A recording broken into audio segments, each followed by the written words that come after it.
उपमुख्यमंत्री एकनाथराव शिंदेजी आणि मी आज आपल्या सर्व अधिकाऱ्यांसोबत मिसिंग लिंकची पाहणी करण्याकरता या ठिकाणी आलो आहोत।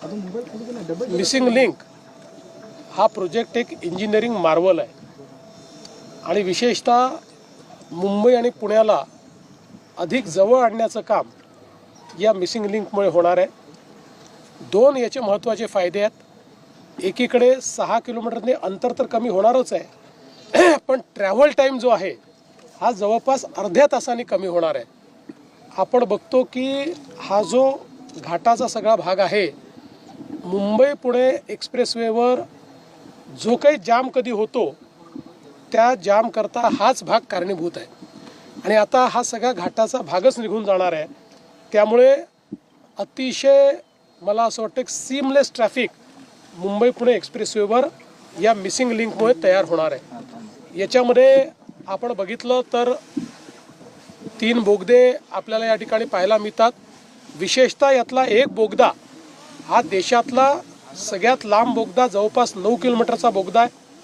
आतापर्यंतचा सगळ्यात लांब बोगदा आपण आपल्या समृद्धी एक्सप्रेसवेवर केला होता, त्याचाही रेकॉर्ड तोडणारा बोगदा या ठिकाणी होतोय आणि केवळ लांबच नाही तर त्या ठिकाणी रुंदीमध्येही 23 मीटर रुंदी, जवळपास 23.5 मीटर रुंदी असलेला हा बोगदा देशातला आणि कदाचित जगातला सगळ्यात रुंद बोगदा आणि सगळ्यात लांब आणि रुंद बोगदा म्हणून हा बोगदा या ठिकाणी तयार होईल। त्यामुळे भारत आणि महाराष्ट्र एक रेकॉर्ड याच्यामुळे तयार करणार आहे।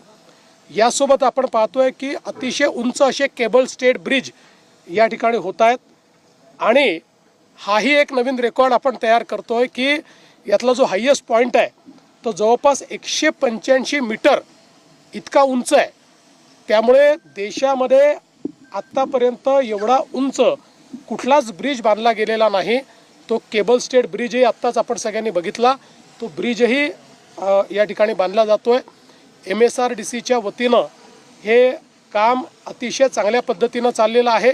याच्यामध्ये कामाचे 2 जे काही टप्पे आहेत त्यातला एक 99% पूर्ण आहे, एक 87% पूर्ण आहे। एकूण काम जवळपास 94% पूर्ण करण्यात आलेलं आहे। आता मोस्ट क्रिटिकल पार्ट जो आहे त्याचं काम चाललेलं आहे आणि MSRDCने आम्हाला असं सांगितलं आहे की आम्ही हे काम डिसेंबरपर्यंत पूर्ण करू, पण आमचा त्यांना आग्रह आहे की त्यांनी ऑक्टोबरपर्यंत हे पूर्ण केलं पाहिजे, फार झालं तर नोव्हेंबरपर्यंत त्यांनी ते पूर्ण केलं पाहिजे। त्यामुळे आज आता शिंदेसाहेब आणि मी त्यांच्याशी चर्चा करून त्याची नवीन डेडलाईन ठरवू। पण मला असं वाटतं की MSRDC असेल आणि इथे जे काही कॉन्ट्रॅक्टर्स काम करत आहेत, वेगवेगळ्या एजन्सीज ज्या काम करत आहेत, यांचं अभिनंदन केलं पाहिजे की अतिशय डिफिकल्ट परिस्थितीमध्ये ज्या ठिकाणी प्रचंड वेगाचे वारे 85 किलोमीटर प्रति तासाने वेगाने धावणारे जे वारे आहेत, अशा वाऱ्यांमध्ये हे काम या ठिकाणी केलं जातं आहे। आता या मिसिंग लिंकमुळे 1 ते सव्वा तासात पुणेकर नवी मुंबई एअरपोर्टपर्यंत देखील पोचू शकणार आहे।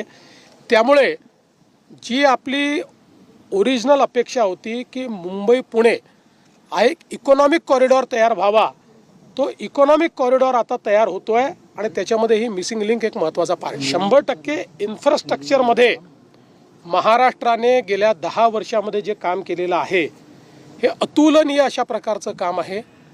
अनेक इंजिनिअरिंग मार्वल्स आपण तयार केले आहेत। ज्यावेळी ही कामं आम्ही करणार आहोत असं मी आणि शिंदेसाहेब सांगायचो, त्यावेळी अनेकांना वाटायचं की नेते घोषणा करतात पण हे होत नाही, पण ही सगळी कामं आज पूर्ण होताना दिसत आहेत आणि अर्थातच याचं श्रेय आमच्यासोबत काम करणारे आमचे जे सगळे सहकारी आहेत त्यांना हे श्रेय आहे, कारण त्या सगळ्यांनी खूप प्रयत्नपूर्वक हे सगळं काम पूर्ण